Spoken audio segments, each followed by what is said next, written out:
안녕하세요. 오늘도 의사가 못 고치는 환자는 어떻게 하나 제2권 병 못 고치는 의사 엉터리 의료제도 이야기입니다.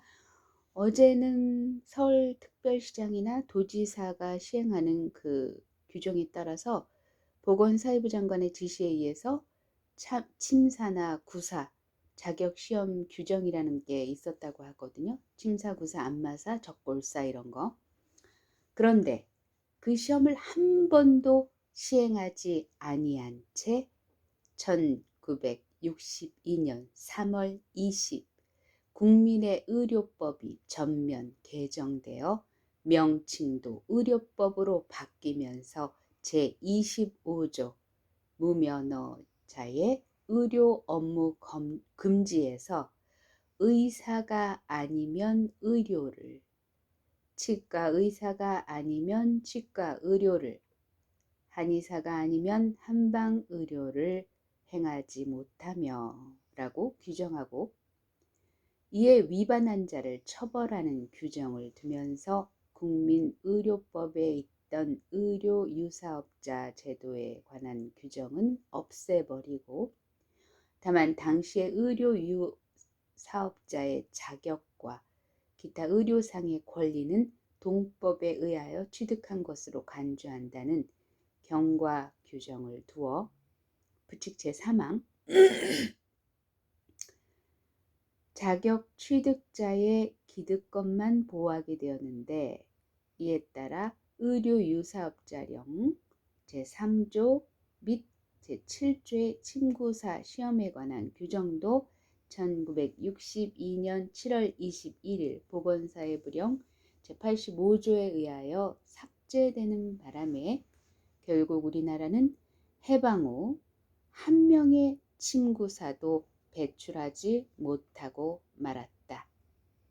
그 의료법 제25조에 규정된 한방의료의 개념을 둘러싸고 논란이 무성하였던 것 같은데, 이는 종래에 침, 뜸, 적골, 안마 등에 대하여는 별도의 자격제도가 있었고, 한의사 시험 과목에는 그러한 과목이 들어있지 아니하여 그러한 의술에 대하여는 한의사가 의료행위를 할 수 없는 것으로 되어 있었기 때문에 새로 제정된 의료법에 규정된 한방의료의 개념에 과연 침뜸 등이 포함된다고 볼 것인지 의문스러웠고, 포함된다면 종전의 한방의료 개념이 갑자기 달라지는 이론적 법리적 근거가 무엇이며, 만약 포함되지 않는다고 보면 침뜸 시술권은 누구에게든지 개방되는 것인지 궁금하였던 탓이다.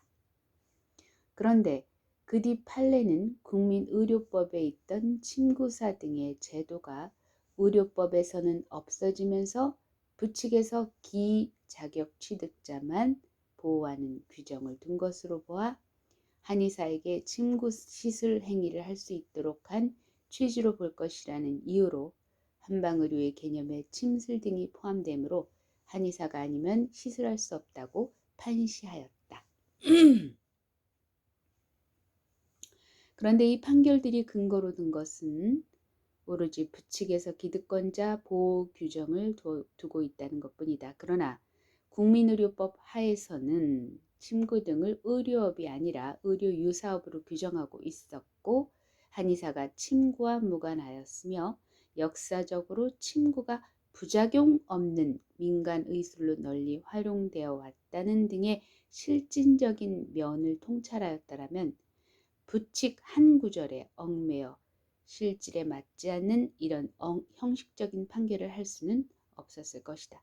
그 판결들에 대하여는 침구 등 전통적 민간의술의 시술권을 일반 민중에게 되돌려줌으로써 침구 등의 민간의술을 희생시켜 민족의료 문화를 부흥시키고 질병이 창궐하는 작금과 이외의 사태에 임하여 이 나라를 의료 강국으로 만들고 오늘의 의료 갈등을 사전에 제거할 수 있는 절호의 기회를 놓친 아쉬움이 없지 않다. 오늘 딱 여기까지 아주 좋습니다.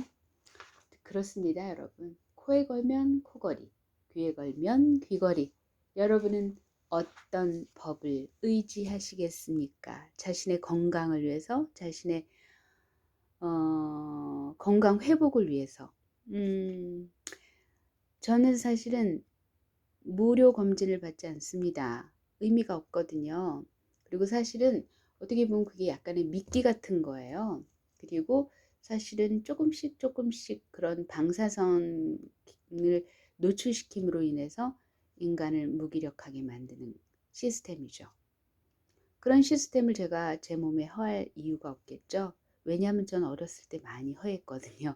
물론 그것은 내 의지와 상관없이 70년대 태어났고 그때 당시에 어떤 말하자면 뭐 문화혁명 같은 시대였죠. 그때 당시에 뭐 발전, 뭐 새마을운동 이런 그 박정희 정권 시절이었으니까 그랬기 때문에 어떻게 보면은 저는 사실은 그 문화의 산물 도시에서 컸고 그 부작용으로 이제 아토피를 앓았고 그것이 사실은 아토피는요 친척이에요.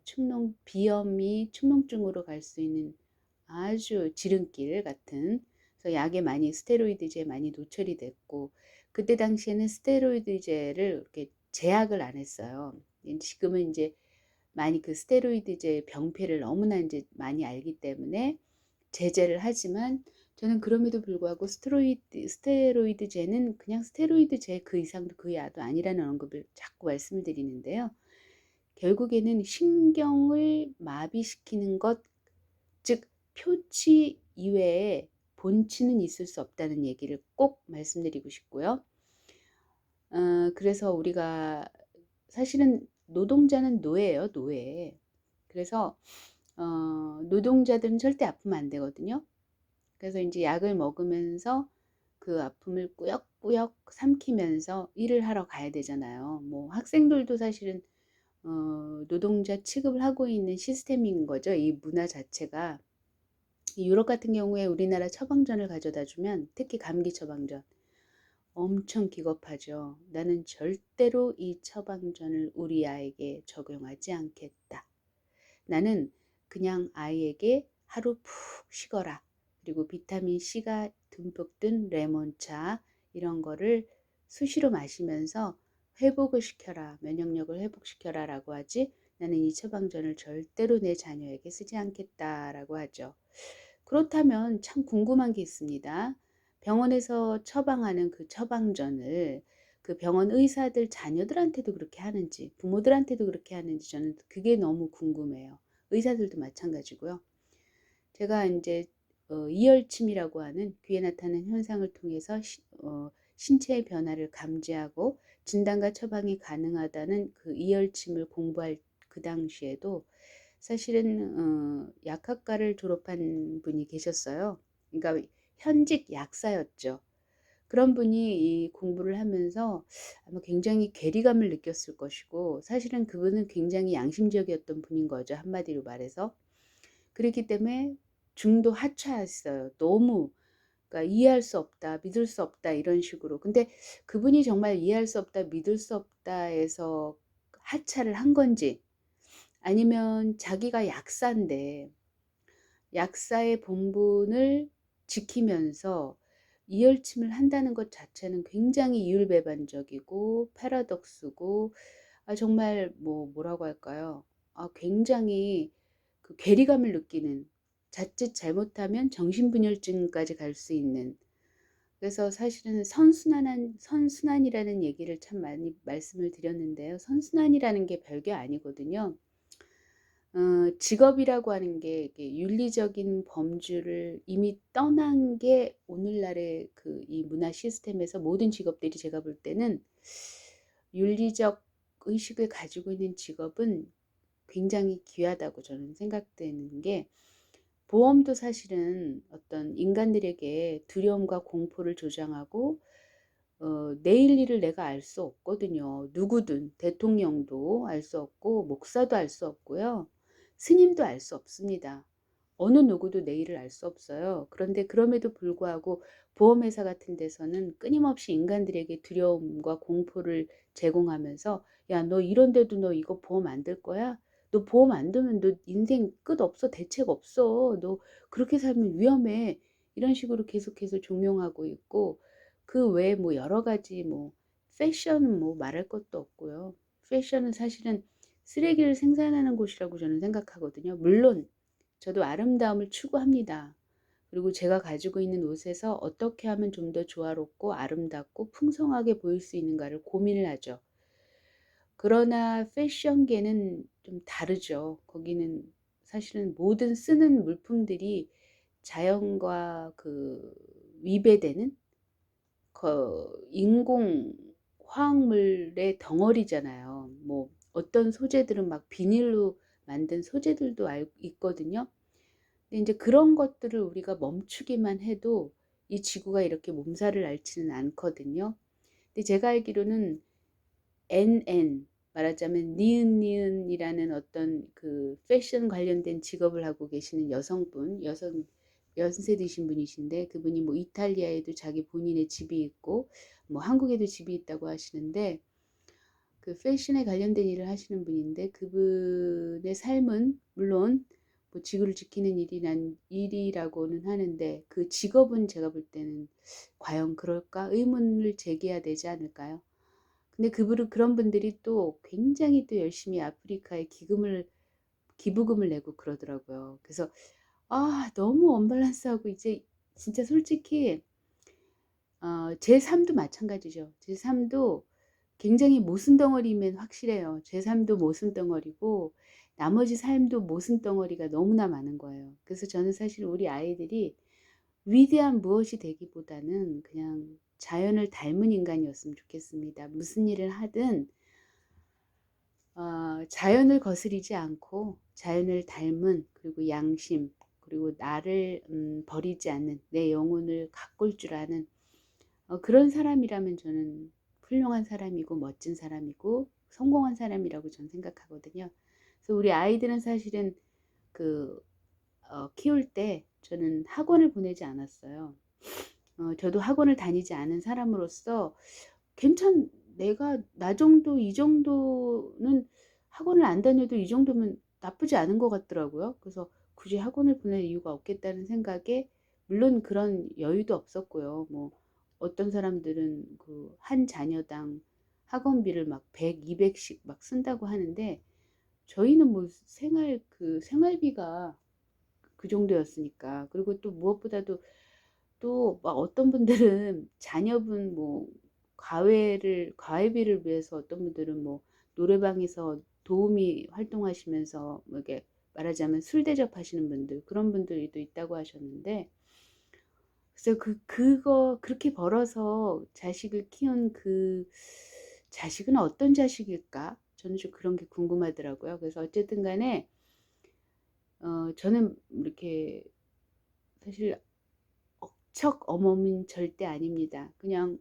형편에 맞게. 그리고 저는 사실 도서관을 좀 많이 적극적으로 활용했으면 하는 마음이 굴뚝 같았는데 우리 아이들은 별로 도서관을 좋아하지 않았습니다.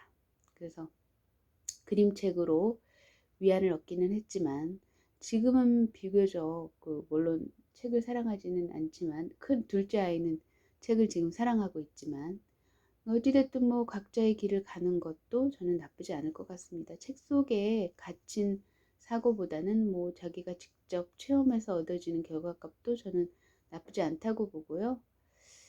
어, 어쨌든 오늘은 이야기거리가 굉장히 많이 길었는데 여러분 아직까지도 그 젊은 친구들이 막 자식들을 학원에 보내는 친구들이 있어요. 뭐 영어 학원, 과학 학원 뭐 이것저것 막 보내시는 것 같던데 그러지 마요. 이 시대가 이제 바뀌고 있어요. 그리고 어떻게 살아야 할지 스스로 묻고 답하는 그런 과정들을 그러니까 말하자면 아무것도 안 하는 그런 그 기회를 주셔야 돼요.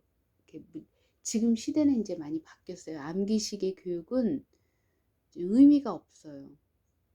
어찌됐든 여러분 지금 자녀를 키우고 계시는 중고등학교 내지는 초등학교 유치원 그 자녀분 그 부모님들이 학부모님들이 계시다면 지금의 시스템을 답습하지 마시고 아이의 그런 고유한 특성, 고유성을 지킬 수 있는 여러분이 되셨으면 좋겠습니다. 오늘도 즐거운 하루 되시고 내일 또 찾아뵙겠습니다. 감사합니다.